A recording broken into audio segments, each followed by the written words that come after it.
ఈ రోజు మీకోసం మీ జ్ఞానబోధ సరికొత్త నీతికథ అత్యాశగల కుక్క. ఇలాంటి మరిన్ని నీతికథలు కోసం సబ్స్క్రైబ్ చేసి నాకు ఫ్రెండ్గా మారిపోండి. అననగానగా ఒక కుక్క ఉండేది. ఒకరోజు ఆ కుక్కకి ఒక మాంసం ముక్క దొరికింది.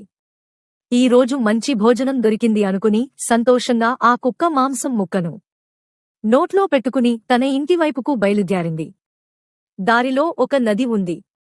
ఆ నది గట్టున నడుస్తుంటే నీటిలో కుక్క ప్రతిబింబం కనిపించింది. కుక్క తన ప్రతిబింబం చూసి వేరే కుక్క అని భ్రమపడింది. ఆ కుక్క నోట్లో కూడా మాంసం ముక్క ఉంది, అది కూడా నాకే దొరికితే బాగుంటుంది అనుకుంది. నీటిలో ఉన్న కుక్క వైపు చూసి గట్టిగా మొరిగింది. నోరు తెరిచిన వెంటనే నోట్లో ముక్కపడి నీటిపాలయ్యింది.